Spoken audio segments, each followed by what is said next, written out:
ठीक है, छत्तीसगढ़ कुछ एक ऐसा टॉपिक चालू करते हैं जो कि बहुत हल्का सा रहेगा। ठीक है, नोट्स मिल जाएगा। नोट्स नहीं भी मिले तो प्री तो पढ़े ही हुए हो, तभी यहां बैठे हुए हो, है ना। तो कोई इशू तो है नहीं। कुछ चीजें जो अभी के पैटर्न के हिसाब से आ रही हैं उसी को ही अपने को मेनली कवर करना है। ठीक है, तो पढ़ाने से ज्यादा आप लोगों से पूछने पे फोकस रहेगा।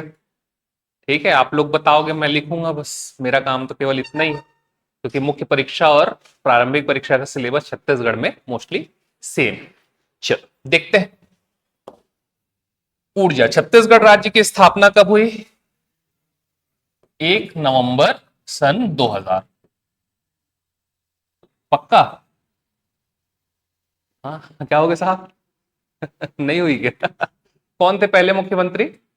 अजीत प्रमोद कुमार जोगी, है ना। तो छत्तीसगढ़ से भी पहले थोड़ा सा और चीजों को देखते हैं। आज ऊर्जा संकट एक बहुत बड़ा मुद्दा है क्या, है ना। ऊर्जा संकट की समस्या बहुत ज्यादा गहराती जा रही है, जिसका प्रत्यक्ष परिणाम आप देख रहे हैं। 108 रुपए प्रति लीटर का पेट्रोल, है ना, वो भी E20, जिसमें 20% इथेनॉल ब्लेंड है। ठीक। ऊर्जा जरूरतों की पूर्ति के लिए हमेशा हम परंपरागत संसाधनों पर निर्भर रहे हैं क्या, है ना। आज भी हम परंपरागत संसाधनों पर बहुत ज्यादा निर्भर हैं।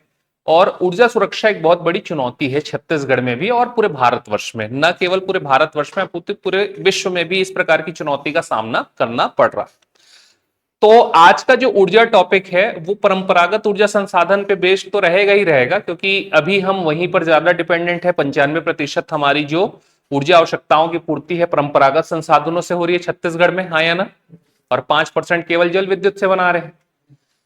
लेकिन आज हम भविष्य की चीजों को भी देखेंगे, जो कि एग्जाम के लिए इंपॉर्टेंट तो है ही है, प्लस हमारे जीवन के लिए भी बहुत ज्यादा महत्वपूर्ण है। तो ऊर्जा आज केवल और केवल परंपरागत संसाधनों पर या एक्चुअल डेटा पर निर्भर न रह करके भविष्य के लिए सरकार के जो प्रयास है उन पर भी चीजों को देखते हुए हम आगे बढ़ने वाले हैं, हाँ या ना। ठीक है, अब आते हैं छत्तीसगढ़ में। छत्तीसगढ़ राज्य की स्थापना 1 नवंबर सन 2000 को हुई।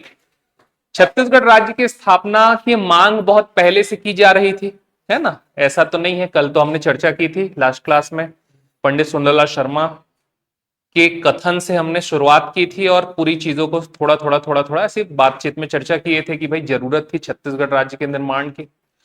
छत्तीसगढ़ राज्य के निर्माण के पीछे एक बहुत बड़ा कारण था ये ऊर्जा संसाधन भी, है ना। क्यों? क्योंकि हमारे यहाँ पे बहुत ज्यादा खनिज संसाधन पाए जाते हैं क्या, है ना। कोयला मिलता है, लोहा मिलता है। तो एक्चुअली जो हमारे यहाँ संसाधन है उस संसाधन का प्रयोग हम नहीं कर पा रहे थे या उसका लाभ हम नहीं ले पा रहे थे। ठीक है, आप में से रायपुर से बाहर से कोई लोग, रायपुर बिलासपुर को छोड़ के, कहां से साहब? कवर्धा। आप शहीद रायपुर हो गया। हाँ, कहाँ दोस्त? कांकेर से। कहां से? दुर्ग से। दुर्ग को भी छोड़ दो। कहां से साहब? बिलईगढ़ से। ठीक, सरायपाली से। ठीक है, आज की स्थिति में आप देखते हो रायपुर और बिलाईगढ़ या सरायपाली या कांकेर, अगर तुलना करें इन दोनों जगहों की तो क्या देखते हो, सेम है क्या दोनों? नहीं। रायपुर यहां है विकास के दृष्टिकोण से और बाकी सारे नाम यहां पर है, गलत बोल रहा हूं? तो आप लोग को कोफ्त नहीं होती कि पूरा का पूरा विकास यहाँ रायपुर में ही क्यों, हमारे सरायपाली में क्यों नहीं, सारंगगढ़ बिलाईगढ़ में क्यों नहीं, कांकेर में क्यों नहीं, बालोद में क्यों नहीं? होता है कैसा? हाँ या ना? होता है ना। और अगर वही सरायपाली से कोयला निकलता होता तब और ज्यादा कोफ्त होती कि साला कोयला हमारा उपयोग रायपुर वाले लोग कर रहे हैं, हाँ या ना। सेम चीज हम छत्तीसगढ़ वालों को लगता था मध्य प्रदेश के प्रति, हाँ या ना। ठीक, क्यों लगता था? क्योंकि यहां का कोयला निकल रहा है, उससे रोशन कौन हो रहा है? जबलपुर, भोपाल, इंदौर। तो इस प्रकार की कोफ्त थी हमको। तो एक बहुत बड़ा कारण ऊर्जा संसाधन भी थे और ऊर्जा संसाधनों से प्राप्त होने वाला राजस्व भी था, हाँ या ना। ठीक है, समझ गए यहां तक के? तो इसीलिए एक राज्य गठन होने के पीछे का एक बहुत बड़ा मांग ये था कि हमको पृथक राज्य इसलिए भी चाहिए क्योंकि हमारे संसाधनों का सुनिश्चित दोहन करके, सुनियोजित दोहन करके हम अपने ही राज्य को लाभ प्रदान कर सके। और ऐसा हुआ भी। सन 2000 के बाद देखोगे तो छत्तीसगढ़ राज्य का विकास उस गति से हुआ है। रायपुर को ही देख लो, बाकी चीज को छोड़ देते हैं। रायपुर भी कैसा था? गांव जैसा ही तो था 2000 के पहले, लेकिन 2000 के बाद क्या हुआ, धीरे धीरे धीरे धीरे हमने विकास की इस सीमा तक को प्राप्त किया है। सराईपाली की भी स्थिति अगर हम देखें तो सराईपाली भी क्या रहा होगा, 2000 से पहले खराब स्थिति में रहा होगा और आज की स्थिति अलग हो गई होगी, हाँ या ना। वहीं अगर बिलाईगढ़ की बात कर रहे हैं तो हर जगह की बात कर रहे हैं ओवरऑल, तो टोटल डेवलपमेंट हुआ है छत्तीसगढ़ राज्य। इसके पीछे सबसे बड़े मूर्तिकार कौन थे, तो हमारे अजीत प्रमोद कुमार जोगी जी, पहले मुख्यमंत्री। मुख्यमंत्री बनने से पहले, राजनीतिज्ञ बनने से पहले वो कौन थे, आईएएस ऑफिसर थे, ठीक है। तो अलग अलग बड़े बड़े शहरों में क्या रह चुके थे, कलेक्टर रह चुके थे और उससे भी ऊपर के पदों को धारित कर चुके थे। तो उन्होंने क्या किया भाई, देखो सबसे पहला काम छत्तीसगढ़ राज्य बनने के बाद जो पहला काम इन्होंने किया वो 15 नवंबर सन 2000, कब, 15 नवंबर सन 2000 को छत्तीसगढ़ स्टेट इलेक्ट्रिसिटी बोर्ड की स्थापना करना, ठीक है। पहला काम क्या किया, छत्तीसगढ़ स्टेट अरे ठीक, साहब लोग आए, पूरा हिला दिए क्लास में, ठीक है। आप में से सभी को देखा देखा लगा, ठीक है।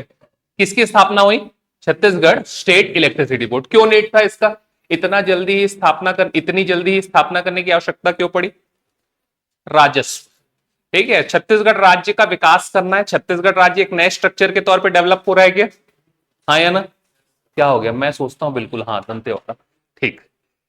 अभी बोल दूंगा कि अलग बस्तर बनाना है, बन जाएगा यहां पे कमेंट में, ठीक है। चलो इधर इधर, छत्तीसगढ़ राज्य जब स्थापित हुआ तो हमारे यहां पर स्वयं का कोई भी, उसको खोली दो साहब, हाँ क्या है, ऐसे में कोई आएगा तो बार बार डिस्टर्ब नहीं। तो छत्तीसगढ़ राज्य जब बना, इधर इधर देखो वो बैठ जाएंगे, है ना। यही होता है जब नया राज्य बनता है ना, तो ऐसी चुनौतियां सामने आती है, बनने ही नहीं दे रहे छत्तीसगढ़, है नहीं। ठीक है। तो छत्तीसगढ़ जब बना, एक चीज फिर से समझते हैं कि कोई भी ऐसा स्ट्रक्चर नहीं था जिससे हम बिजली का रेवेन्यू जनरेट कर सके, है ना। तो अगर हम एमपीईबी था क्या, मध्य प्रदेश इलेक्ट्रिसिटी बोर्ड, हाँ या ना, ये डंगनिया यहीं पे उसका ऑफिस हुआ करता था। एमपीईबी में क्या जा रहा था, पूरा का पूरा रेवेन्यू जा रहा था। तो जैसे ही छत्तीसगढ़ राज्य बना, अगर हम 14 दिन के अंदर इसको नहीं डेवलप करते तो क्या होता, अभी भी रेवेन्यू कहां जाता रहता, मध्य प्रदेश इलेक्ट्रिसिटी बोर्ड के पास, और हमें उनसे डिमांड करना पड़ता कि हमारे हिस्से की रकम हमको दे दी जाए। तो इसीलिए पहला काम शुरुआती दौर पर, देखो कोई संस्था नहीं बनी है पूरे छत्तीसगढ़ में, सीएसईबी को ही पहले स्तर पे बनाया गया। उसके बाद आगे जाकर के छत्तीसगढ़ में Chhattisgarh state mineral development corporation की भी स्थापना की गई, ताकि हम लोग जो अपने रिसोर्सेस हैं उनके रेवेन्यूज को प्राप्त करके, उसके राजस्व को प्राप्त करके अपने विकास की पटकथा लिख सके, हाँ या ना, समझ गए। इसलिए बहुत बड़ी संस्था है जिसका नाम है छत्तीसगढ़ स्टेट इलेक्ट्रिसिटी बोर्ड। कब स्थापना हुई, 15 नवंबर 2000 को। हमको पता ही है ना, बहुत इंपॉर्टेंट संस्था है, बहुत बार एग्जाम में पूछा जा चुका है। अब अगर बात की जाए छत्तीसगढ़ राज्य की स्थापना के समय या सीएसईबी की स्थापना के समय, छत्तीसगढ़ की टोटल कैपेसिटी कितनी थी, तो 1360 मेगावाट, ये तो अपने को पता ही है। और आज की कैपेसिटी कितनी है, 2978.7 मेगावाट। ये कब तक का डेटा है, तो ये सितंबर का डेटा है, सितंबर 2025। कभी भी अगर हम देखते हैं कौन सा डेटा, बिजली का डेटा, तो सितंबर तक का डेटा ही देखा जाता है। इस साल के सितंबर तक का डेटा अगले साल के आर्थिक सर्वेक्षण में देखने को मिलेगा। कितने प्रतिशत की वृद्धि देखने को मिली है, 119% की वृद्धि हम यहां पर देख पाते हैं। 152% तक पहुंच गया था क्या, 34-24.7, कितना, 24-24.7 मेगावाट तक के हम अपनी कैपेसिटी बढ़ा चुके थे, जो कि 152% का ग्रोथ था। बाद में E1 E2 सुने अपन, है ना। E1 के बाद, E1 तो पहले ही बंद हो चुका था, E1 के बाद E2 और E3 को भी क्या कर दिया गया, डीकमीशन कर दिया गया, जिसके कारण ये क्षमता घट करके आज कितनी रह गई है, 2978.7 मेगावाट। क्लियर है, ये तो अपने को पता ही है। बढ़े हल्का सा आगे। अब अगर बात की जाए प्रशासन की, तो 15 नवंबर 2000 को हमने किसकी स्थापना की थी, सीएसईबी की स्थापना की थी। और सीएसईबी की स्थापना के बाद सन 2008 का काल आया। सीएसईबी एक्चुअल में है क्या? एक सरकारी संगठन है, छत्तीसगढ़ स्टेट इलेक्ट्रिसिटी बोर्ड। और सरकारी संगठनों में क्या होता है ना, क्या होता है मैडम? आइए, सरकारी संगठनों में क्या होता है? काम नहीं किया जाता है ना, काम को टाला जाता है, लाल फीताशाही बोलते हैं, ठीक है, अकर्मण्यता बोला जाता है। ऐसा नहीं है, लेकिन कुछ हद तक सही भी है। उत्पादकता में प्रभाव पड़ता है कि सरकारी संगठन होने पे आप ही कल जाओगे प्रशासनिक अधिकारी बन करके तो काम करने, आज तो कम हो गया है, लेकिन पहले के समय में क्या होता था, कार्य को टालने के पैसे लिए जाते थे कि कार्य को कितना खिसकाया जा सकता है, हाँ या ना। तो बेसिकली लाल फीताशाही यहां बहुत बहुत ज्यादा बढ़ चुकी थी। सरकार को राजस्व की कमी हो रही थी, यहां से जितना रेवेन्यू जनरेट होना चाहिए था उतना रेवेन्यू जनरेट नहीं हो पा रहा था, जितना प्रोडक्शन होना चाहिए था उतना प्रोडक्शन नहीं हो पा रहा था, जितनी प्रोडक्टिविटी इस संस्था से ली जा सकती थी उतनी प्रोडक्टिविटी प्राप्त नहीं हो पा रही थी। बोल लग रहा है क्या? एकदम सब मुंह बना दियो, ठीक है, ठीक। तो जितनी प्रोडक्टिविटी मिल सकती थी उतनी नहीं मिल पा रही थी, तो सरकार ने फैसला किया 2008 में कि हम सीएसईबी को डिमोलिश कर देते हैं। विघटित कर दिया गया किसको? सीएसईबी को। और सीएसईबी को विघटित करके कुल 5 निजी कंपनियों में विभक्त कर दिया गया। ये तो अपने को पता ही है, कितने निजी कंपनियों में? 5। कौन कौन सी? तो सबसे पहली कंपनी बनाई गई सीएसपीजीसीएल। कौन सी? सीएसपीजीसीएल। फिर सीएसपीएचसीएल, फिर सीएसपीटीसीएल,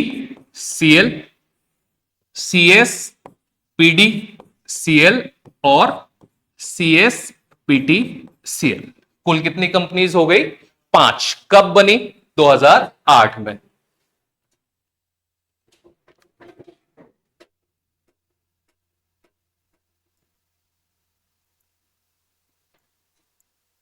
ठीक, चलिए पहली कंपनी समझने की कोशिश करते हैं। नाम एकदम आसानी से 2 मिनट में समझ जाएंगे, है ना। कोरबा है। कोरबा छत्तीसगढ़ का पावर हाउस कहलाता है, छत्तीसगढ़ की ऊर्जा राजधानी। तो छत्तीसगढ़ के कोरबा में हमने क्या किया? बिजली का निर्माण किया, पावर को जनरेट किया। तो पावर के जनरेशन के लिए कंपनी बना दिए, पावर जनरेशन कंपनी लिमिटेड। कौन सी कंपनी बनाए? Power generation company limited.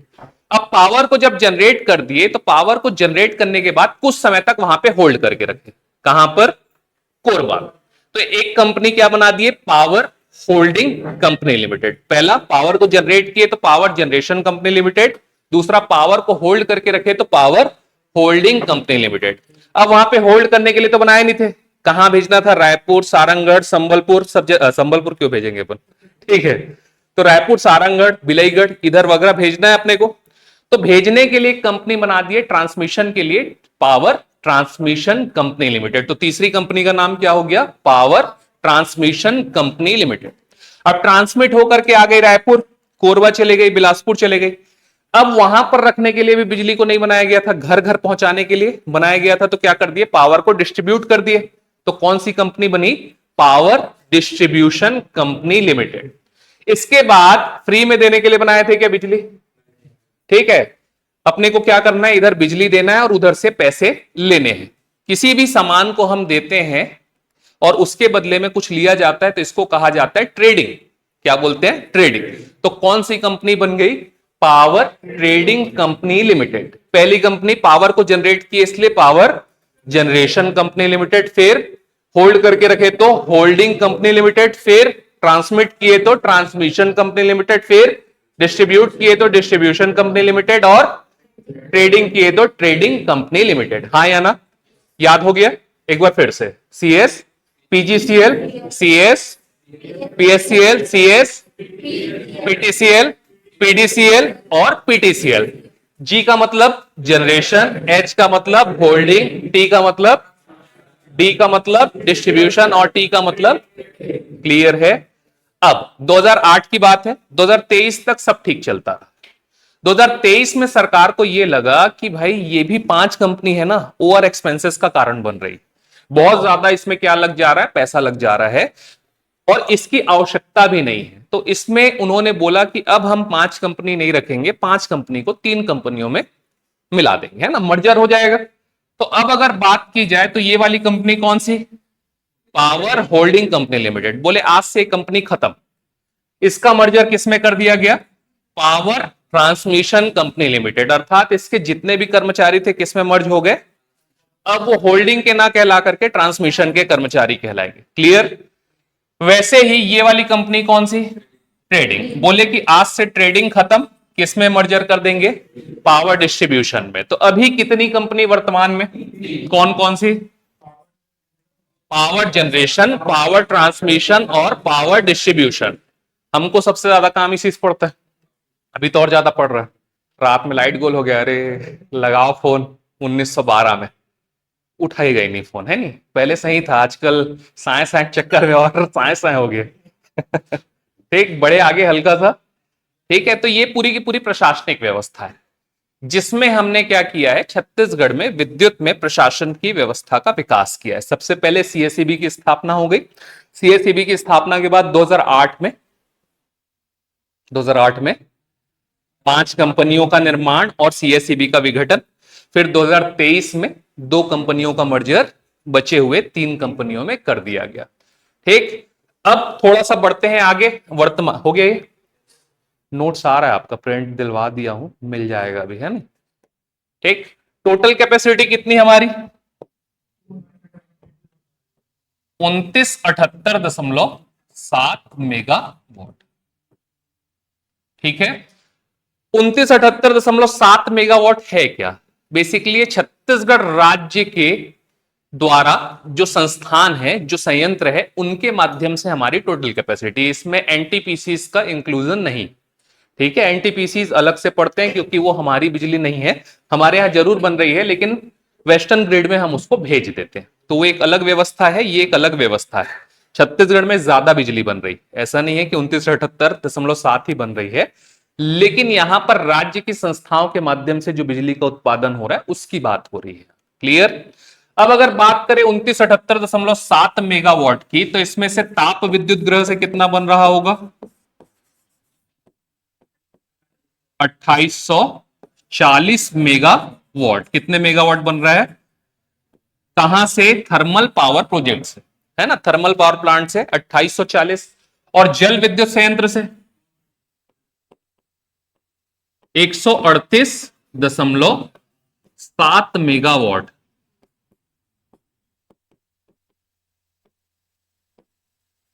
चलिए, 138.7 जल विद्युत गृह से, और ये लगभग 95% इधर, 5% का उधर का सीन है हमारा, है ना। हमारी डिपेंडेंसी पूरी के पूरी तरीके से परंपरागत कोयला आधारित ताप विद्युत ग्रह पर, है ना। कितना, 2840।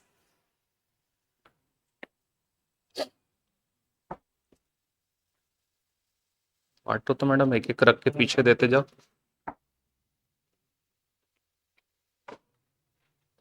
एक रख के पीछे रखते जाओ।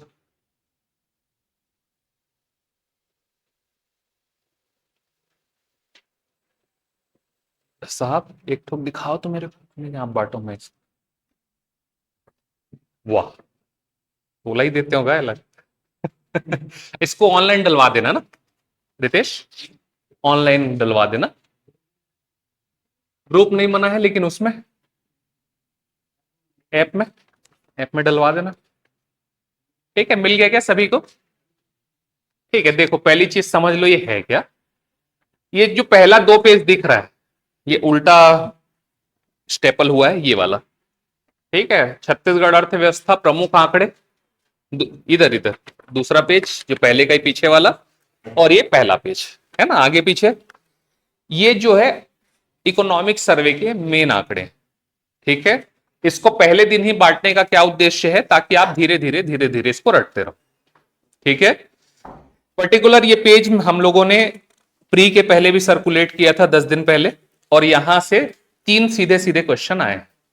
ठीक है, अगर आप देखोगे तो ये यहां से और इस पर्टिकुलर पोर्शन से साइड बाय साइड में 3 क्वेश्चन सीधे सीधे पूछे गए थे। मेंस में भी संभावना है कि आर्थिक सर्वेक्षण से प्रश्न पूछा जाएगा। ठीक है, इतना भी पढ़ लेने से हमारा काम बना था और आगे भी बनेगा। ठीक, तो इसको अपने को रटना है, पहले 2 पेजों को धीरे धीरे रटना है, इसलिए पहले दिन ही दे दिए हैं, ताकि कोई अगर प्री में नहीं रट पाया है तो मेंस के लिए वो तैयार रहे। ठीक है, जिनको पहुंच गया था, जो लोग पढ़ लिए थे, 3 क्वेश्चन बना लिए होंगे आसानी से, जिनको नहीं पहुंचा कोई बात नहीं, बाकी बचे दूसरा जो 3 पेज का नोट्स है, ये ऊर्जा का आज जो पढ़ रहे हैं उसका नोट्स है। ठीक है, इसको रख लेना, अभी वो किसी काम का नहीं है समझो। जब क्लास चलते रहेगा तो इसको नहीं देखना, नहीं तो आधा से ज्यादा ध्यान कहाँ चला जाता है, वहीं पे। ये क्यों बंटवाया गया है, ताकि आपको लिखने की जो जिज्ञासा रहती है कि मैं लिख लूं, मेरे से कुछ छूटे ना, सब चीज यहां पे मौजूद रहेगा। ठीक है, तो अब हमारा पूरा फोकस कहां पे रहना चाहिए, केवल और केवल याद करने में। ठीक है, इसलिए बटा हुआ है, हम हर टॉपिक के आसपास ऐसे बंटवा देंगे, एक दिन ऊपर एक दिन नीचे होगा, क्योंकि नोट्स अपडेशन चल रहा है तो वो उस हिसाब से रहेगा, लेकिन आपको मैं हर टॉपिक का नोट्स दूंगा। ठीक है, हैंडआउट्स तो किसको नहीं मिला है, सबको मिल गया, ये एक्स्ट्रा है। चल बढ़े आगे।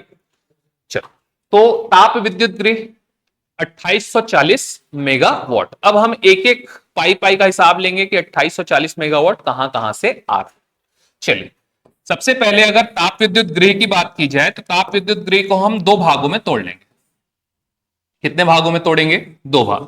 छत्तीसगढ़ में 2 ही जगह ऐसे हैं जहां से विद्युत का उत्पादन होता है, एक है कोरबा और दूसरा है जांजगीर चांपा। ठीक, पहला कौन सा स्थान, अरे बोलो ना जी, तब तो फटाफट किसका आएंगे, कोरबा और जांजगीर चांपा। अब अगर कोरबा की बात की जाए तो कोरबा को भी 2 भागों में बांट ले गया। कोरबा को किस में बांट लिए, कोरबा पूर्व और कोरबा पश्चिम, तो 2 भागों में बट गया, एक हो गया कोरबा पूर्व और एक हो गया कोरबा पश्चिम। छत्तीसगढ़ में जो पहला ताप विद्युत गृह लगा था वो कहां पर लगा था, कोरबा पूर्व में। और कोरबा पूर्व में पहला जो ताप विद्युत गृह लगा था उसका नाम क्या था, कोरबा E1। क्या याद रखेंगे, कोरबा E1। कोरबा E1 की स्थापना कब हुई थी, 1958 में, 1958 में कोरबा E1 की स्थापना हमने की थी। वर्तमान स्थिति क्या है इसकी, वेरी गुड, वर्तमान स्थिति बंद। इसके बाद E2 और E3 संयंत्र भी लगे थे अलग अलग समय पे, 66 68 के काल में, 78 के आसपास। वो दोनों का परिचालन भी बंद हो गया, जो कि आज क्लास के शुरुआती समय ही बताया था, 3424.7 मेगावाट से घट करके इसीलिए 2978.7 मेगावाट हमारी क्षमता हो गई, क्योंकि E2 और E3 दोनों बंद हो गए। अभी वर्तमान में कौन सी संयंत्र संचालित है, तो E4। E4 जिसे हम डॉक्टर श्यामा प्रसाद मुखर्जी ताप विद्युत गृह के नाम से भी जानते हैं, बहुत इंपॉर्टेंट है, बहुत बार एग्जाम में पूछा गया है और आगे भी पूछा जाएगा। कब स्थापना हुई थी इसकी, 2007। कितने मेगावाट, 250 मेगावाट के 2 संयंत्र, टोटल कैपेसिटी 500 मेगावाट।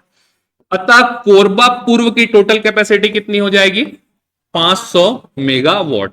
याद रखना, जब भी एग्जाम में बैठेंगे, आजकल शब्दों को घुमाने का ट्रेंड चल रहा है कठिन बनाने के लिए। अगर कुल क्षमता बोलेगा तो 500 मेगावाट लिख के आना है, अगर बोलेगा कि संयंत्र की क्षमता तो 250 मेगावाट। ठीक है, जहां पे कुल शब्द दिखेगा वहीं पे 500 लगाना, क्योंकि ये पहले घुमा चुका है। 2016 में असिस्टेंट इंजीनियर का एक पेपर हुआ था, वहां पे उसने 250 पूछा था और सब लोगों के लिए पहला ऑप्शन 500 ही रखा था, क्योंकि सब कुल के हिसाब से 500 लगा के आएंगे, और बहुत सारे लोगों का वो क्वेश्चन गलत हुआ था।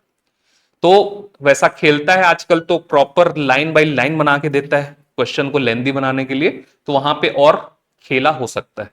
ठीक है, जैसे कहां होता था पहले खेला, पश्चिम बंगाल में।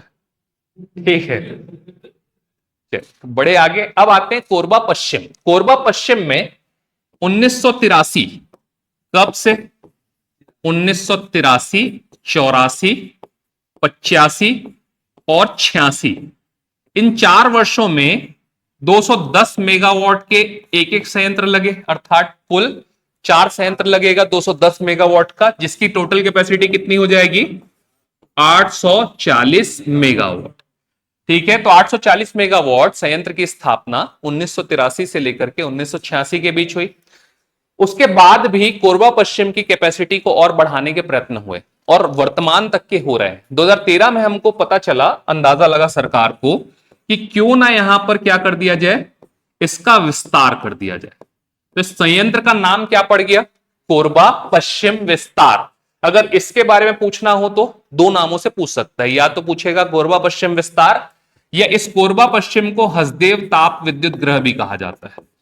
क्या बोलते हैं, हसदेव ताप विद्युत गृह।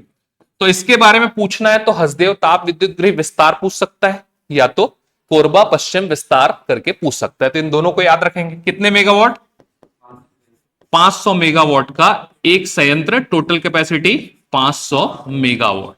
तो कोरबा पश्चिम की टोटल कैपेसिटी कितनी हो गई, 1340 मेगावाट। तो कोरबा की टोटल कैपेसिटी कितनी हो गई, 1340 प्लस 500, 1840 मेगावाट।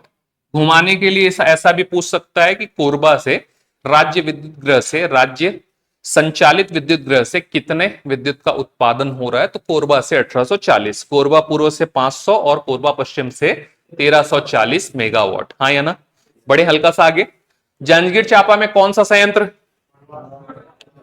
मड़वा तेंदु भाठा। कौन सा, मड़वा तेंदु भाठा ताप विद्युत गृह।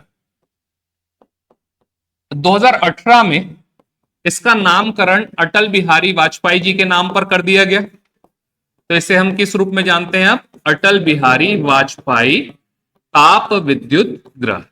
ठीक है, इसकी स्थापना कब हुई, 2016 में। इसकी स्थापना का काल है 2016 और नाम परिवर्तित कब हुआ, 2018 में। ठीक है, तो यहां पे मैं नाम परिवर्तन लिख देता हूं, नहीं तो बाद में कंफ्यूजन हो सकता है। कितने मेगावाट के, 500 मेगावाट के कितने संयंत्र, 2 संयंत्र, टोटल कैपेसिटी। ठीक है, एक चीज और ध्यान रखना, अपन ने पहले क्लास की शुरुआत में बोला था कि कुछ चीजें हो रही हैं जो कि भविष्य के लिए भी की जा रही हैं। तो हम लोग किसको, मड़वा तेंदु भाठा को केवल और केवल किसके लिए याद रखते हैं, किसके लिए, ताप विद्युत गृह के लिए।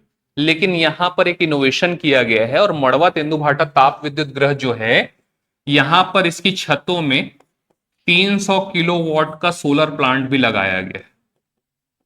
क्या लगा है, 300 किलोवाट का सोलर प्लांट, और यहां पास 300 किलोवाट सोलर से भी डेवलप या जनरेट किया जा रहा है। ठीक है, तो ये प्रश्न पूछे जाने योग्य है, क्योंकि ये सब चीजें अब पुरानी हो गई। क्यों पुरानी हो गई है, क्योंकि बार बार पूछा जा चुका है और बहुत लंबे सालों से इसमें कोई चेंजेस नहीं। लेकिन वो चेंजेस है 2 साल पहले से, तो अभी तक एक्सप्लोर नहीं है। और सोलर पैनल को और सोलर क्षमता को हम बढ़ाने के लिए बहुत सारे प्रयास कर रहे हैं। तो यहां पे एक पूछे जाने योग्य प्रश्न है, तो इसको ध्यान रखिएगा। कौन से, ताप विद्युत गृह में, मड़वा तेंदु भाठा ताप विद्युत गृह में कितना, 300 किलोवाट। बाकी सब मेगावाट में बात कर रहे हैं, वहां पे किलोवाट में बात करेंगे, क्योंकि सोलर पैनल से थोड़ा सा कम। ठीक, बढ़े आगे। तो इतनी सारी चीजें, 1000 मेगावाट किसकी कैपेसिटी, जांजगीर चांपा की। तो टोटल कितनी कैपेसिटी हो गई, 2840, 1840 प्लस 1000, 2840 मेगावाट। किससे, ताप विद्युत गृह से। बढ़े हल्का सा आगे, आते हैं इधर जल विद्युत, जल विद्युत गृह। बताओ तो कहां कहां पर, हसदो बांगो। ठीक, फिर कोरबा पश्चिम मिनी, नहीं, सीक्वेंस में बात करें तो कोरबा पश्चिम मिनी, फिर गंगरेल और पेरिसिका सार।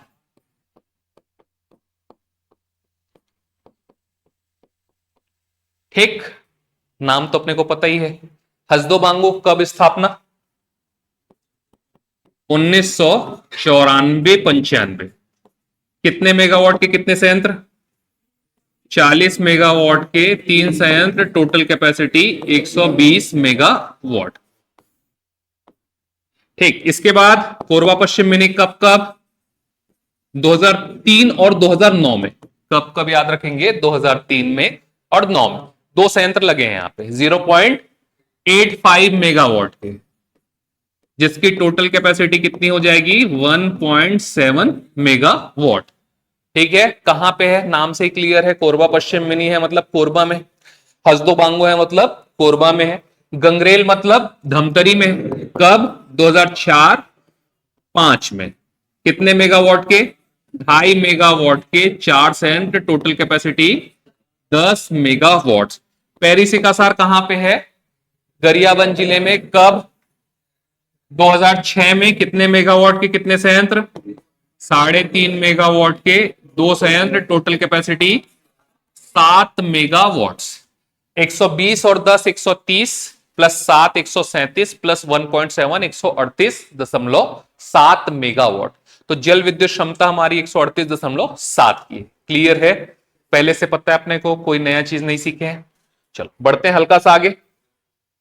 ये तो हमारी स्थापित क्षमता है, जहां से हम क्या कर रहे हैं, उत्पादन कर रहे हैं। प्रस्तावित भी होगा क्या कुछ? ठीक है, आगे क्या एक पेज में? हाँ बोलो ना यार।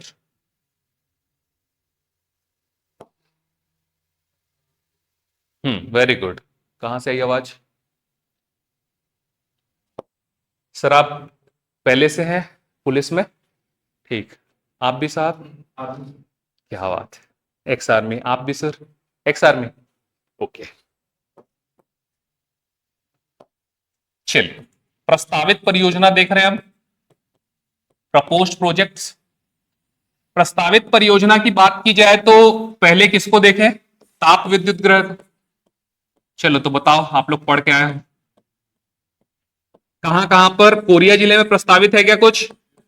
कहां पर? बुंजी बुंदेली।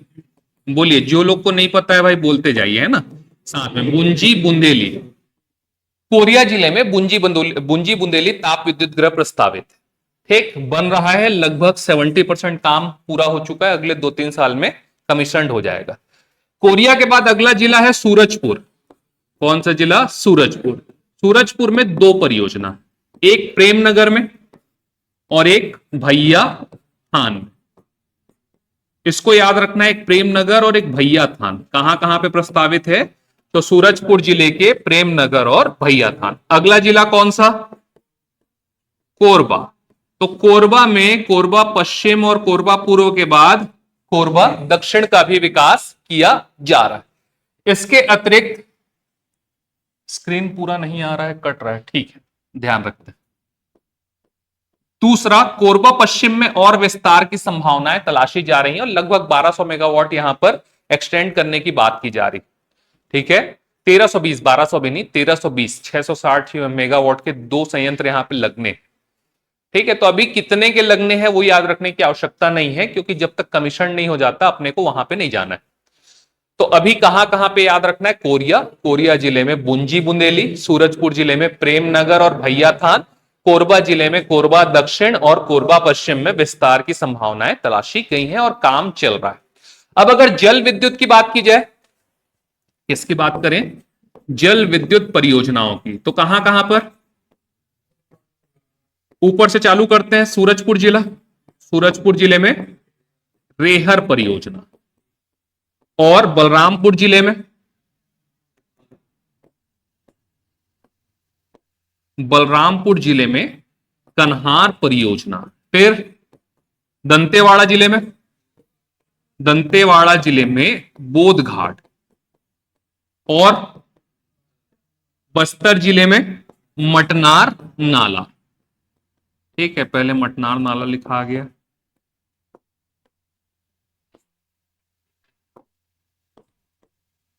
बस्तर। चलिए एक बार बोल लेते हैं। सूरजपुर जिले में रेहर, बलरामपुर जिले में कन्हार, दंतेवाड़ा में बोधघाट और बस्तर जिले में मटनार। तो 4 इधर और 5 इधर, याद रख। बड़े हल्का सा आगे चलिए। क्रेडा नाम की संस्था सुनेंगे अपन, फुल फॉर्म क्या है उसका?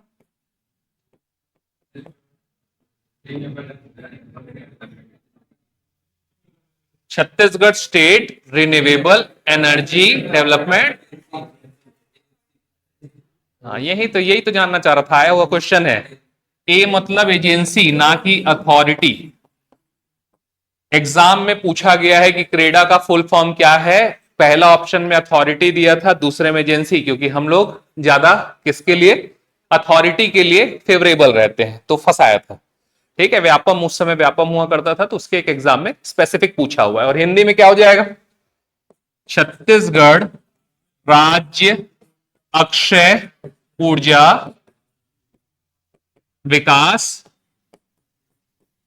आगे एजेंसी, अभिकरण। क्या याद रखेंगे?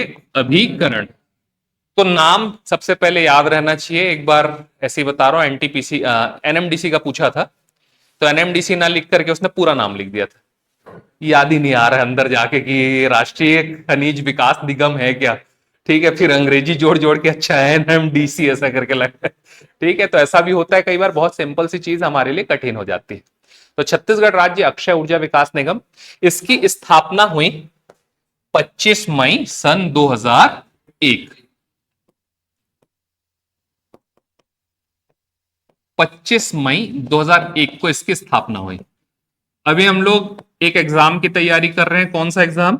सीजीपीएससी एसआई एग्जाम कौन ले रहा है? सीजीपीएससी, है ना। तो सीजीपीएससी एक अभिकरण है, एक निकाय है, ठीक, जो कि एग्जाम लेता है। कौन सी तारीख? उससे 2 दिन पहले 23 मई 2001 सीजीपीएससी का स्थापना दिवस। ठीक है, ये भी पूछता है तो अपन दोनों को रिलेट करके याद रख लेते हैं। 25 मई को क्रेडा और 23 मई को सीजीपीएससी। ठीक, तो 23 मई सीजीपीएससी का स्थापना दिवस और 25 मई क्रेडा का स्थापना दिवस। क्रेडा का कार्य क्या है? लोगों को जागरूक करना। किसके लिए जागरूक करना? अक्षय ऊर्जा के प्रति जागरूक करना। और छत्तीसगढ़ में ऊर्जा जरूरतों के लिए अक्षय ऊर्जा को प्रोत्साहन और विकास और विस्तार करना, हाँ या ना? उसी का तो काम है, विकास करना और विस्तार करना, इसी के लिए तो बना है। और क्या, लोगों को सब्सिडी वगैरह प्रदान करता है क्या, ताकि लोग क्या कर सके, सोलर पैनल को अपना सके या पवन ऊर्जा को अपना सके, या सीधे शब्दों में कहे तो अक्षय ऊर्जा को अपनाया जा सके। तो छत्तीसगढ़ राज्य में अक्षय ऊर्जा के विकास एवं विस्तार के लिए सर्वप्रमुख संस्था या नोडल एजेंसी के तौर पे काम कौन करता है? क्रेडा काम करता है। ठीक है, अब अगर बात करें थोड़ा सा अक्षय ऊर्जा की, छत्तीसगढ़ में क्या क्या है अक्षय ऊर्जा। ठीक है, तो सबसे पहले बात करते हैं पवन ऊर्जा की। ठीक है, मैं स्लाइड भी लेके आया हूं, स्लाइड में भी बहुत सारी चीजें हैं, बट अभी अपन पहले जो जो मेन मेन चीजें हैं उसको पढ़ लेते हैं। बाकी जो वर्तमान में करंट के हिसाब की चीजें हैं वो स्लाइड के माध्यम से देखेंगे। ठीक है, पवन ऊर्जा की बात करते हैं। किसकी बात कर लेते हैं? पवन ऊर्जा की। तो पवन ऊर्जा हेतु क्या चाहिए? पवन चाहिए, विंड स्पीड चाहिए, प्रॉपर स्पीड के साथ में जब विंड ट्रेवल करेगा या पवन अपनी गति में बहेगी तभी वो क्या कर सकती है? चक्की को घुमाएगी, ब्लेड्स को घुमाएगी, तभी टरबाइन के माध्यम से क्या होगा? विद्युत ऊर्जा का उत्पादन होगा। तो हमारे यहां पे संभावनाएं हैं या नहीं है? तो हाँ, बिल्कुल है। हम नवा रायपुर में या नया रायपुर में उसको प्रॉपर लगा सकते हैं। हमारे यहाँ पे जब फिजिबिलिटी रिपोर्ट आया था तो नया रायपुर का ही आया था, बाकी जगह थोड़ा सा कम, बट अभी तक के उस पर कोई भी काम नहीं हुआ है। आगे चल के होगा तो अलग बात है। 1991 में बालोद जिले के शासकीय विद्यालय में पहला पवन ऊर्जा संयंत्र लगाया गया था। कहां पे लगा था? बालोद। अभी कुछ याद नहीं रखना है, बंद हो चुका है। ठीक है, कोई भी पवन ऊर्जा संयंत्र हमारे छत्तीसगढ़ में संचालित नहीं है। लेकिन अगर पहला पूछेगा तो बताना है कि 1991 में संचालित किया गया था या लगाया गया था, कौन से जिले में लगाया गया था? तो बालोद। ठीक है, उस समय के दुर्ग जिला, वर्तमान बालोद। अब अगर पवन ऊर्जा के बाद अगले की बात की जाए तो पवन ऊर्जा के बाद बायोमास की बात कर लेंगे। ठीक है, बायोमास। ठीक, धान की भूसी से अपन पैदा कर सकते हैं क्या बिजली? हाँ या ना? उनको जला करके। तो कहां चल रहा है? धमतरी जिले में। कहां पर? धमतरी जिले। अगर आपसे पूछा जाए धान की भूसी से कहीं पे बिजली का उत्पादन हो रहा है क्या छत्तीसगढ़ में, तो बताना है धमतरी जिले में हो रहा है। रख सकते हैं याद।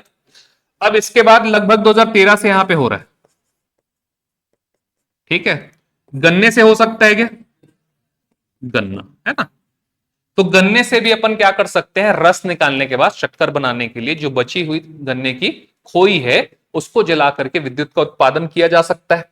तो कहीं पे हो रहा है क्या? तो हाँ, हो रहा है। आइए देखते हैं कहां पे हो रहा है। सबसे पहला भोरमदेव सहकारी शक्कर कारखाना, कहां पर? कवर्धा में। कितने मेगावाट?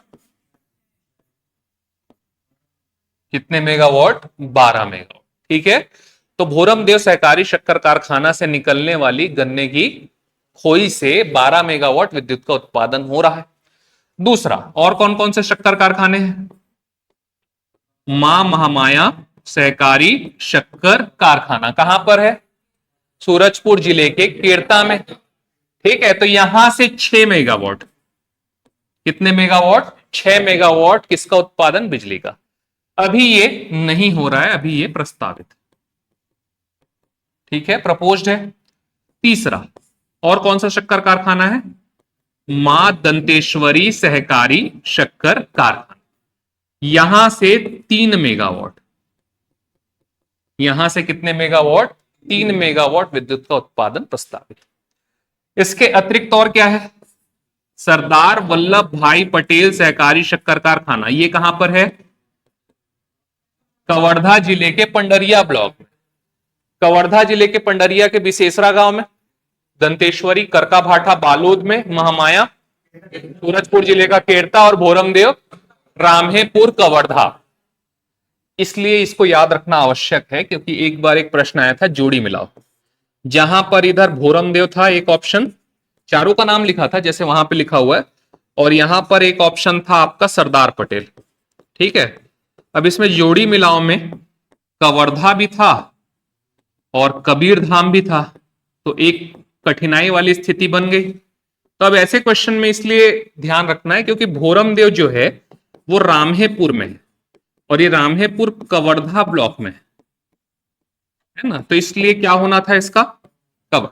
और कबीर धाम जिले का नाम है, तो इसलिए सरदार पटेल को किससे जोड़ा जाना चाहिए था? कबीर धाम से। तो ऐसा क्वेश्चन आया हुआ है, आगे भी आ सकता है, इसलिए दोनों चीजों को ध्यान में रखेंगे। तो सरदार पटेल से 14 मेगावाट, कितने मेगावाट? 14 मेगावाट। टोटल जोड़ोगे तो लगभग 37 मेगावाट आएगा। 14 6 20 और 12 3 15, 20 और 15 35 हो गया ना, हाँ, तो 35 मेगावाट। ठीक, 14 6 20, हाँ, 12 3 15, 35 मेगावाट टोटल। ठीक है, तो 35 मेगावाट हम कहां से लाएंगे? बायोमास से, जो कि स्पेसिफिक गन्ना आधारित बायोमास हो। क्लियर है? बढ़े आगे, परमाणु पे बात कर लेते हैं। परमाणु ऊर्जा कल बात किए थे अपन, ठीक है, 3 जगह, कहां कहां पे? हाँ, बालोद और धमतरी और कांकेर। ठीक है, ये अपन कल चर्चा किए थे, बालोद धमतरी और कांकेर में लगने की बात हो रही है, बस उसको अपन ने एज इट इज लिख दिया है। इसके बाद थोड़ा सा आगे बढ़ते हैं। पवन ऊर्जा हो गया, बायोमास हो गया, परमाणु ऊर्जा हो गया। बेसिकली देखा जाए तो जल विद्युत गृह भी यहीं पे आ जाएगा, हाँ या ना? ठीक है, तो उसको लिख नहीं रहा हूं मैं क्योंकि राज्य सरकार उसको अपने टोटल कैपेसिटी में काउंट करती है, इसलिए उसको वहीं पे लिखे, यहां पे नहीं लिख रहे। इसके अलावा सौर ऊर्जा है क्या? सौर ऊर्जा, तो सौर ऊर्जा में छत्तीसगढ़ में बहुत सारे प्रयास हुए हैं। ठीक है, सौर ऊर्जा में बहुत सारे प्रयास हुए हैं, जिसमें से चरोदा में कुछ है क्या? क्या है? रेलवे का सबसे बड़ा सोलर प्लांट है क्या? है ना, तो रेलवे का सबसे बड़ा सोलर प्लांट कहां पर? चरोदा। कौन सा जिला? दुर्ग जिला। ठीक, इसके बाद मरोदा नाम की एक जगह है क्या? कौन सा? दुर्ग जिले में मरोदा। यहां पर क्या है? प्रदेश का पहला फ्लोटिंग सोलर पावर प्लांट। इसका मतलब क्या? तैरता हुआ सोलर पावर प्लांट। अगर आप देखोगे तो चाइना इसको बहुत ज्यादा अडॉप्ट कर लिया है। चाइना में जितने भी प्राकृतिक संसाधन है, जल संसाधन, उसके ऊपर सोलर पावर प्लांट लगा दिया, तो हमको भी उसको अपनाना चाहिए, जिससे ज्यादा से ज्यादा हम किसके तरफ हो सके? सोलर अर्थात अक्षय ऊर्जा की तरफ आगे कदम बढ़ा सके। तो एक बहुत अच्छा इनिशिएटिव है, लेकिन भारत में अभी इसकी कमी है। ठीक, इसके अतिरिक्त सौर पैनल सेज है क्या? कहां पर? राजनांदगांव में सौर panel says special economic zone. इसी राजनांदगांव में ढाबा नाम की जगह है क्या कहीं पे? कहां पर? डोंगरगढ़ में। ढाबा पहाड़ी, डोंगरगढ़ क्या है यहां पर? प्रदेश का पहला बैटरी स्टोरेज आधारित सोलर पावर प्लांट। ठीक है, यहां पे मैं नंबर डाल के रख रहा हूं 5 6 और 7, है ना? 5 6 7, इसको 2 मिनट बाद आपको मैं दिखाऊं। ठीक है, अभी तो ये जो नोन चीजें हैं वो है, नए जो प्रयोग है उसको अपन यहां पे 3 नंबर डाला हूं, प्रॉपर आपको 2 मिनट बाद वो देखने को मिलेगा। क्लियर है यहां तक के? तो ये सौर ऊर्जा हो गई। अब एक चीज और जो अभी छत्तीसगढ़ में थोड़ा सा प्रयास किया जा रहा है जिसको बढ़ाने का, जिसे हम बैटरी स्टोरेज, नहीं बैटरी स्टोरेज, हाँ बैटरी स्टोरेज आधारित प्रॉपर संयंत्र के तौर पर देख रहे हैं। तो 2 मिनट का समय तो इंपोर्ट कर लेते हैं ताकि आपको दिखा करके समझाया जा सके कि वो कैसा दिखता है। तब तक क्या आप मुझे ये बताइए कि बैटरी सुनते ही हमारे मन में क्या आता है? सेल। सेल है ना, जो कैसे दिखाई देता है? तो ऐसा। ठीक है, इसी के बैटरी की कल्पना जब भी करते हैं तो हमें इस प्रकार की एक चीज दिखाई देती है। क्या मैं आपको बोलूं अगर कि पानी भी एक बैटरी है, तो भरोसा करोगे? नहीं करोगे बोले? नहीं करेंगे बोलो ना यार, नहीं तो पूरा पूरा मतलब ही खत्म हो गया। ठीक है, हाँ वेरी गुड, नहीं करना।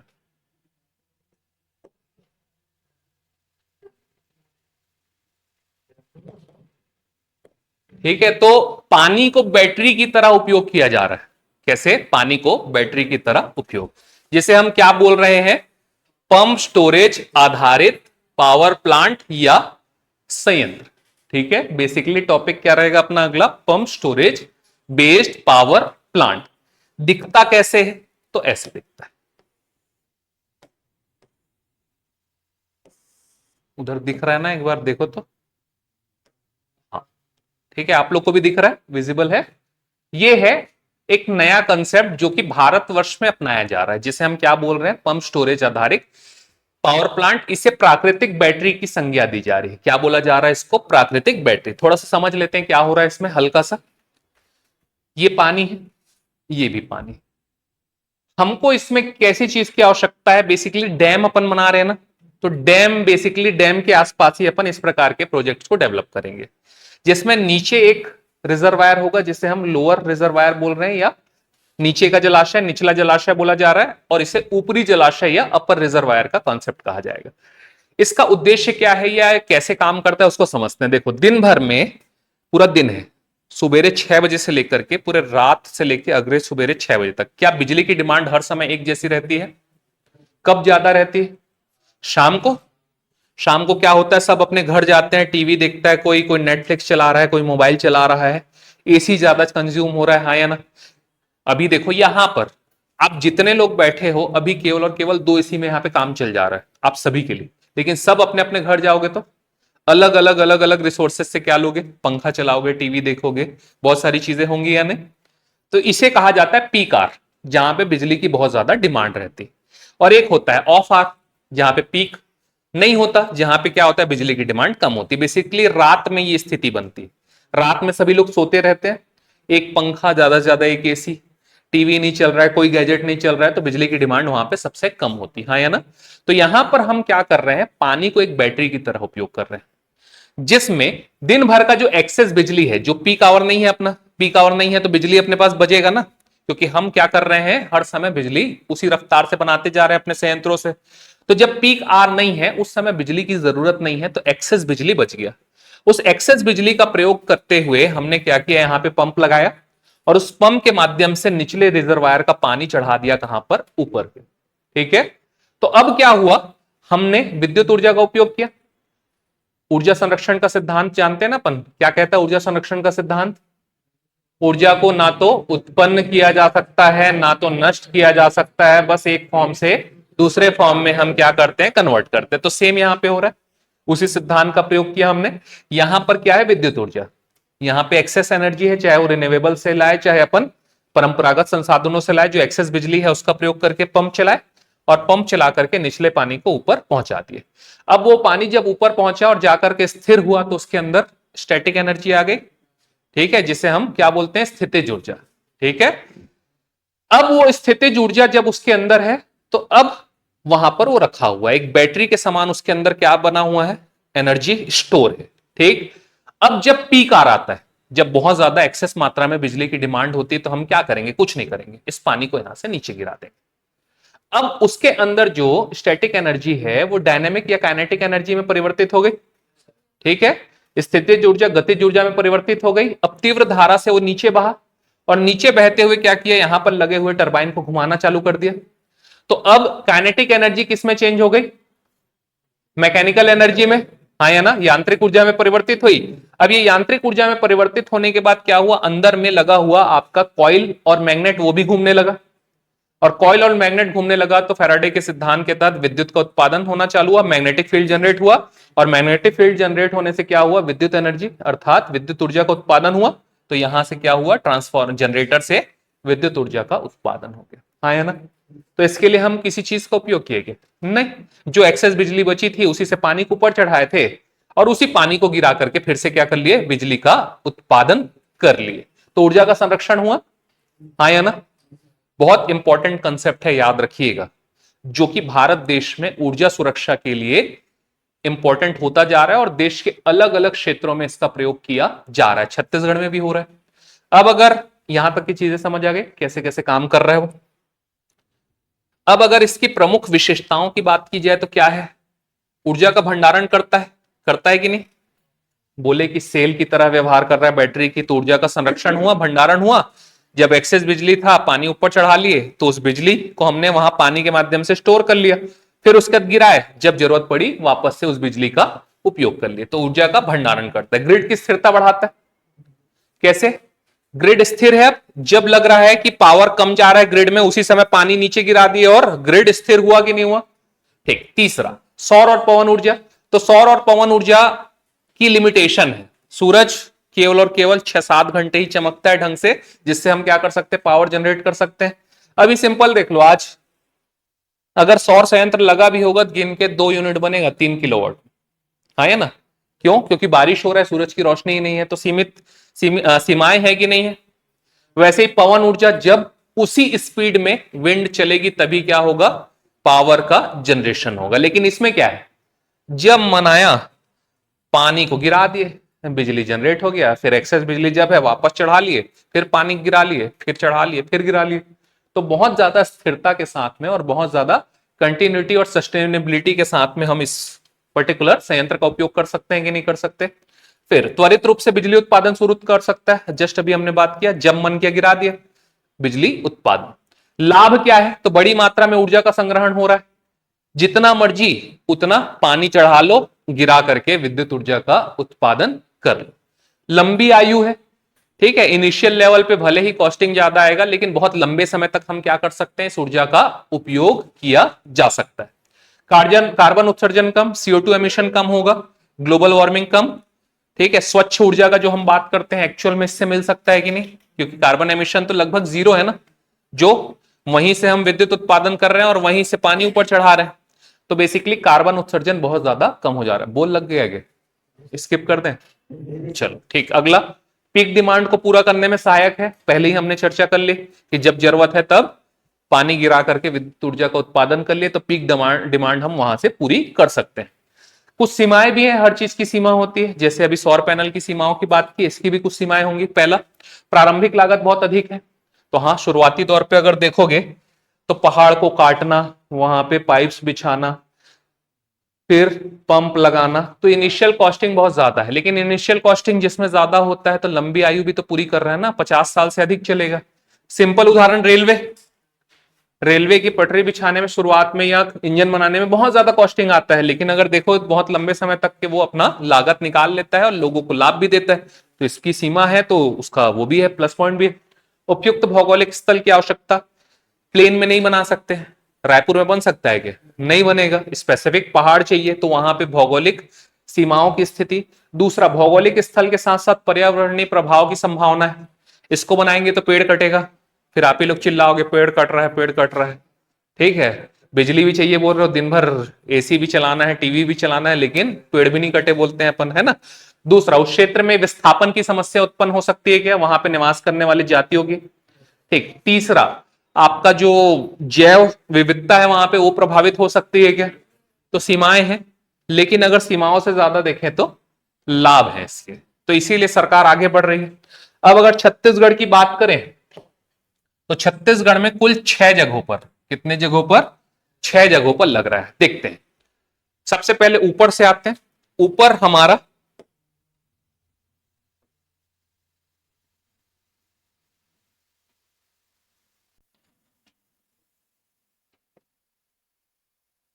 ठीक है, ये अपना छत्तीसगढ़।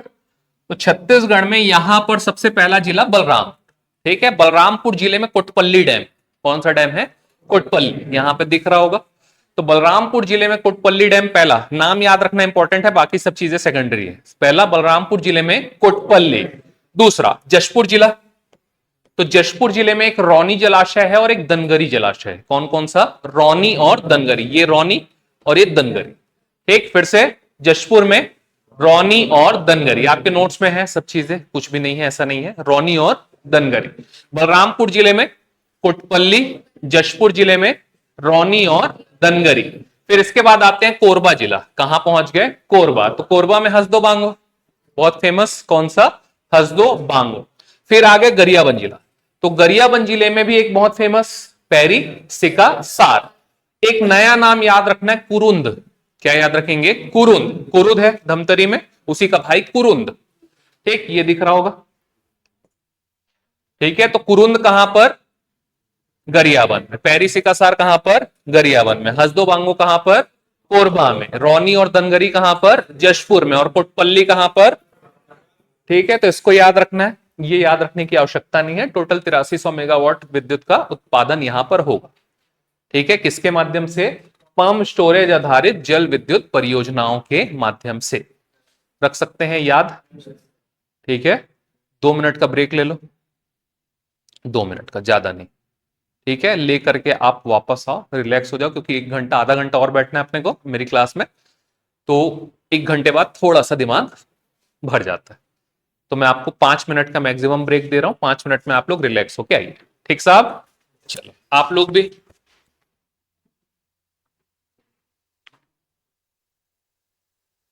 बताया क्लास स्टार्ट नहीं हुआ है जी, क्लास हुआ था, मतलब बताए होंगे ना, मैसेज आया। चलो एक ओवरव्यू जो अभी तक पढ़े आज, थोड़ा सा उसमें और कुछ कुछ चीजें। ठीक है, आज बेसिकली अपन ये पढ़े हैं छत्तीसगढ़ राज्य की विद्युत व्यवस्था, है ना। शून्य विद्युत कटौती से लेकर के भविष्य के ग्रिड तक का सफर, बेसिकली हमने इस पे चर्चा की है। एक संस्थागत ढांचा, उत्पादन क्षमता। चलिए देखते हैं कुछ चीजें और यहां पे अपने को जो ध्यान में रखनी है। चलो, क्या क्या लिखा है? सबसे पहले 15 नवंबर सन 2000 क्या?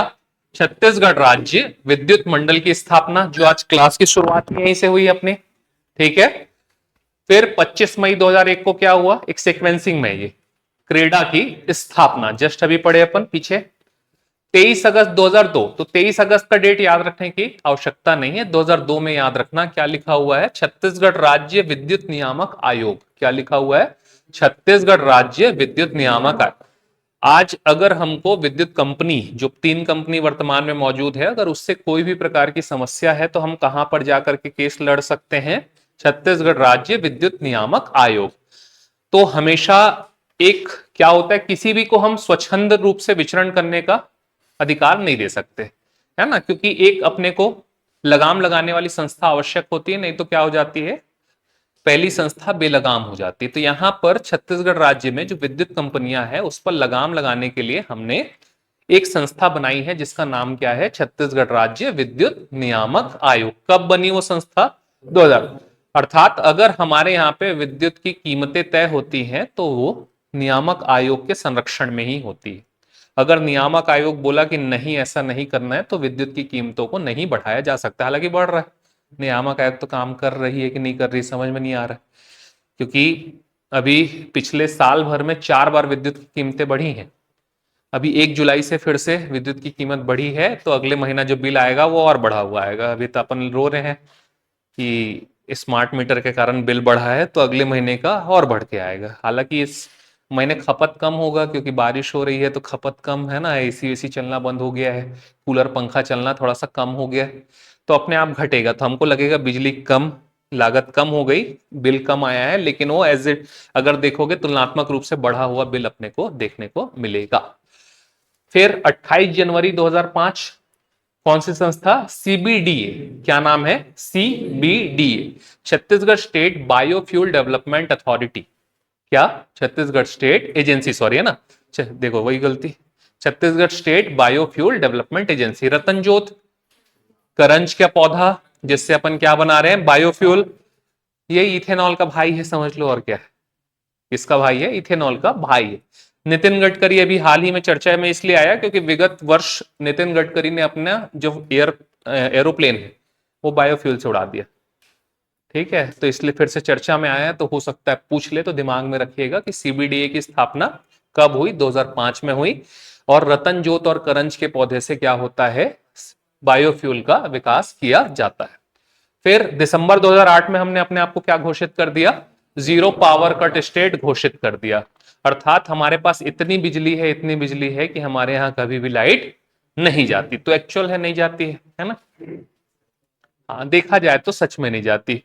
मतलब हमारे पास उपलब्धता इतनी है कि उस कारण तो लाइट नहीं जाती है, भले ही मेंटेनेंस के कारण हो सकता है या ब्रेकडाउन के कारण हमारे यहाँ लाइट जाती है, लेकिन विद्युत की कमी के कारण हमारे यहाँ पे लाइट नहीं जाती है ना। तो एकदम सही बात है, 2008 से हम लोग सरप्लस स्टेट है, न केवल अपनी जरूरतों को पूरा करते हैं अपितु दूसरे राज्यों को भी बिजली बेचते हैं। तो इसको याद रखना है, 2008 से surplus state, zero power cut state. 2005 में सीबीडीए, 2002 में छत्तीसगढ़ राज्य विद्युत नियामक आयोग, सन 2001 में क्रेडा, और सन 2000 में 15 नवंबर 2000 में सीएसईबी की स्थापना। बढ़ते हैं हल्का सा आगे। ये अपन ने देखा ही है आज। ठीक है, इसमें एक महत्वपूर्ण डेटा हमारे सामने है, दो महत्वपूर्ण डेटा, उसको अपने को ध्यान में रखना।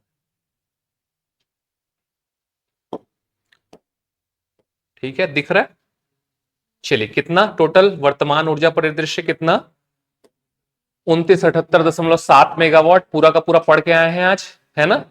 2000 की तुलना में 119% वृद्धि, ये भी देखे, जिसमें से ताप विद्युत 2840 मेगावाट और जल विद्युत 138.7 मेगावाट, ये तो पढ़ के आए अपन। ये डेटा थोड़ा सा इंपॉर्टेंट है, इसको ध्यान में रखेंगे, है ना। ये क्या है? ये प्रति सेकंड विद्युत का उत्पादन है, प्रति सेकंड, हर सेकंड वो उतना हो रहा है। अगर आप जनरेशन की वेबसाइट पे जाओगे तो फ्लक्चुएशन आपको दिखेगा 2978.7, कभी वो 82 हो जाएगा, कभी 80 हो जाएगा, कभी कम हो जाएगा। तो ये ऐसा है, जबकि ये क्या है? सालाना। ठीक है, साल भर में हमारे यहाँ कितना पावर जनरेट हुआ है? तो 19,298.51 मिलियन यूनिट। ठीक है, एक चीज याद रखना, आर्थिक सर्वेक्षण का जो पहला पेज रहता है ना, वहां पे गलत डेटा प्रिंट हो गया हमसे। एक्चुअल में उन्होंने 4 महीने का डेटा प्रिंट कर दिया है, तो उसमें कंफ्यूज मत होना कि सर गलत पढ़ा है। उसमें 2 पेज आगे जाओगे तो प्रॉपर आपको ये वाला डेटा भी मिल जाएगा, जो कि एक्चुअल डेटा है साल भर का। ठीक है, तो 2024-25 का डेटा है ये।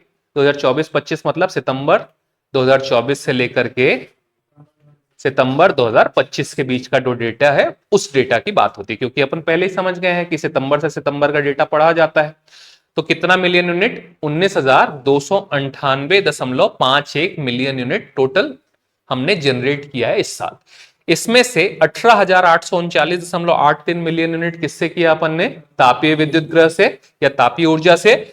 और जलीय उत्पादन कितना हुआ? तो 458.68 मिलियन यूनिट आया ना। अभी तक हम यही पढ़ते आए थे, तो हमको लगता था इतना ही साल भर में उत्पादित होता है, तो साल भर का नहीं है, प्रति मिनट का ही है, समझ लो, है ना।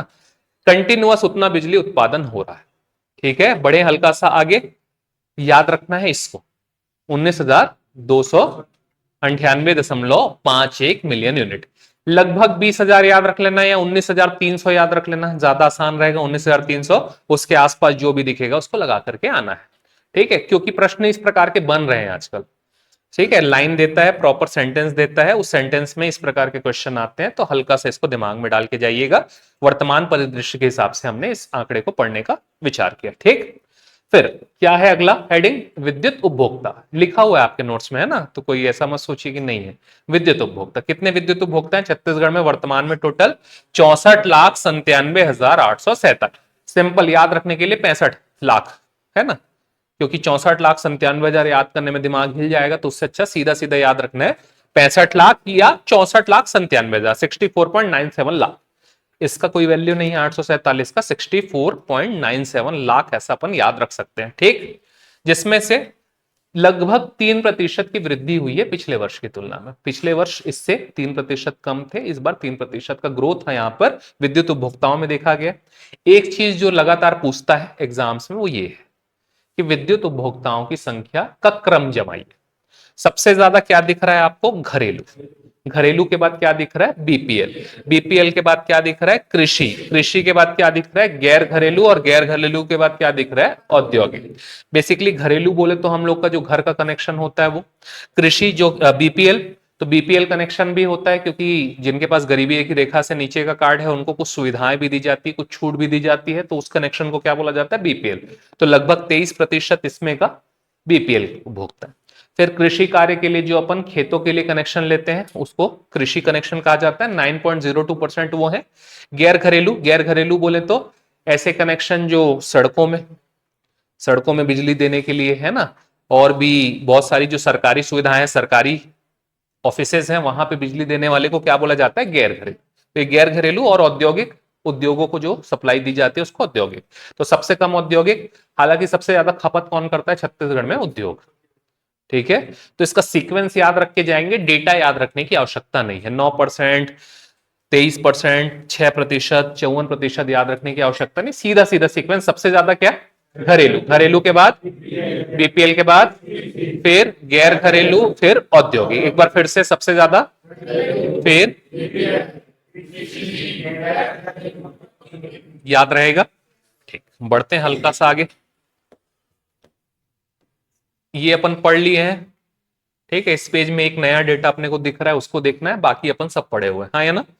कोरबा पूर्व पढ़े थे 250 के 2 E4। फिर यहाँ पे कोरबा पश्चिम 1983 से 86, 210 मेगावाट के 4 संयंत्र, 840 मेगावाट विस्तार प्लांट 2013, 500 मेगावाट। इधर अटल बिहारी वाजपेयी या मड़वा तेंदु भाटा 2016। ठीक है, ये वाला फैक्ट अपने को नया दिख रहा है जो इस वर्ष की उपलब्धि है, इसको पढ़ना है। क्या लिखा है, पढ़ो तो।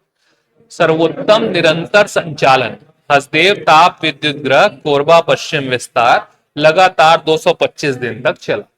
तो ये हमारी इस बार की उपलब्धि है कि ये वाला जो प्लांट है 500 मेगावाट का कोरबा पश्चिम विस्तार या हसदेव ताप विद्युत ग्रह का विस्तार प्लांट, वो बिना बंद हुए लगातार 225 दिन तक संचालित हुआ है।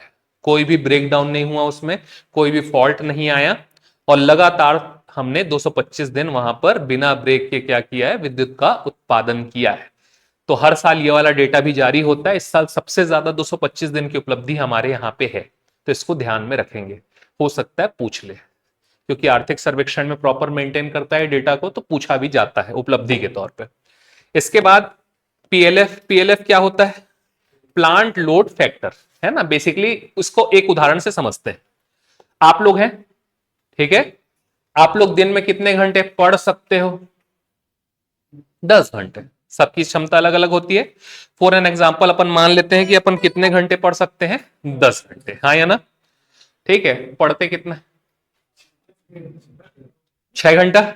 यही आपका प्लांट लोड फैक्टर हो गया कि पढ़ सकते हो 10 घंटा लेकिन पढ़ रहे हो 6 घंटा, तो प्लांट लोड फैक्टर कितना हो गया? 60%।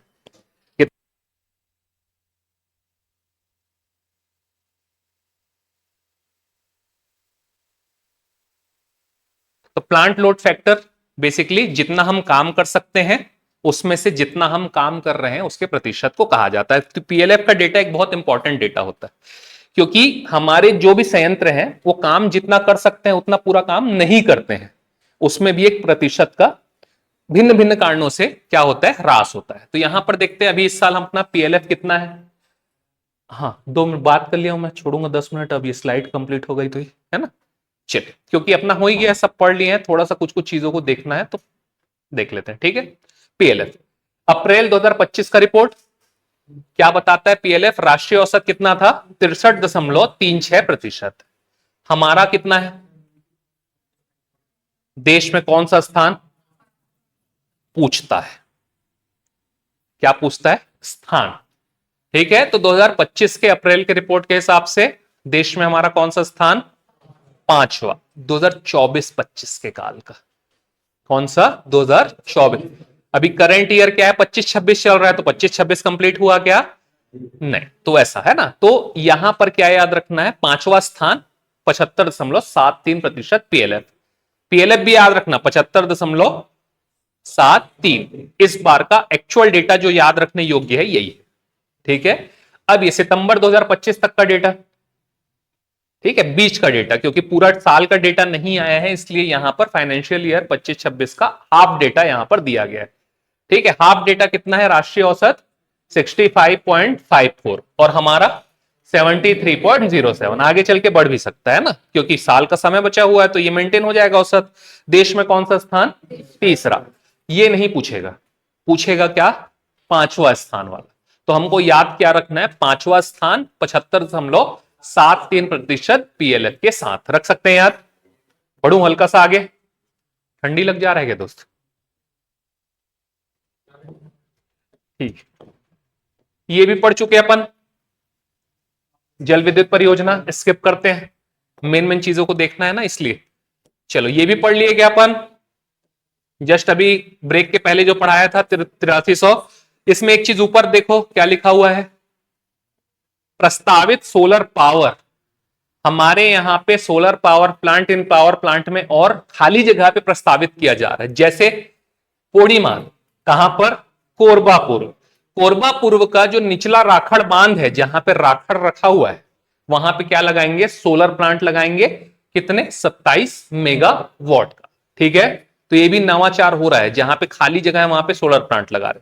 दूसरा, एंगल स्टेशन साइट कोरबा पूर्व, तो जहां पे एंगल स्टेशन रखा हुआ है तो उसके ऊपर में क्या लगा दे रहे हैं अपन, सोलर पैनल, ताकि वहां से क्या उत्पादित हो सके, सौर ऊर्जा का उत्पादन 5 मेगावाट का।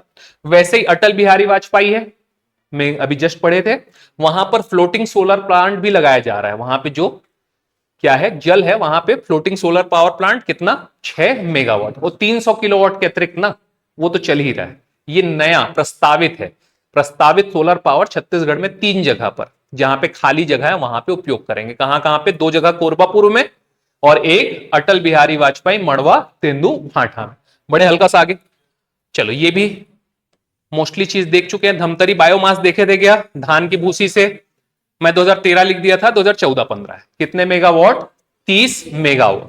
इधर देखिए Sardar Vallabh Bhai Patel 14, geothermal power plant Tatapani 30 megawatt, और मां महामाया सहकारी 6 मेगावाट। ये देख लो इंपॉर्टेंट डेटा थोड़ा सा। कुल कितने संयंत्र है, 38,610। क्या संयंत्र, सौर संयंत्र। कब से कब के बीच, 2004 से लेके 2025 तक की। इसको हल्का सा याद रखिएगा, आजकल जिस टाइप का डेटा फालतू फालतू पूछ रहा है वैसा ही एक डेटा है, ठीक है। एक्चुअल में नहीं पढ़ना चाहिए, लेकिन अब कुछ भी पूछ दे रहा है तो ऊर्जा में यहां तक भी जा सकता है। प्रमुख पहल, कितने शिक्षा उद्यान, 7। कहां कहां पर, रायपुर, बिलासपुर, राजनांदगांव, कबीरधाम, बस्तर, जांजगीर चांपा। नाम मत रटते बैठे रहना, 7 शिक्षा उद्यान। अपने यहां ऊर्जा पार्क है वही 7 जगह हम बनवा रहे हैं, ताकि लोगों को क्या किया जा सके, जागरूक किया जा सके। चलो यहां पे रोक देते हैं आज की क्लास, ठीक है, क्योंकि सर आगे हैं बोल रहे हैं, तो अपन यहां पे रोकते हैं और कल इसके बाद ही आगे बढ़ाएंगे। अपना ऊर्जा लगभग लगभग खत्म है, योजना बस पढ़ना बाकी है, जो भी आप जानते हो। तो कल आकर के शुरुआत वहां से करेंगे, फिर उद्योग पे चले जाएंगे, ठीक है। तो ऊर्जा के बाद अगला टॉपिक उद्योग, ठीक है साहब। कोई समस्या समझ में आ रही चीज है, चलिए, थैंक यू।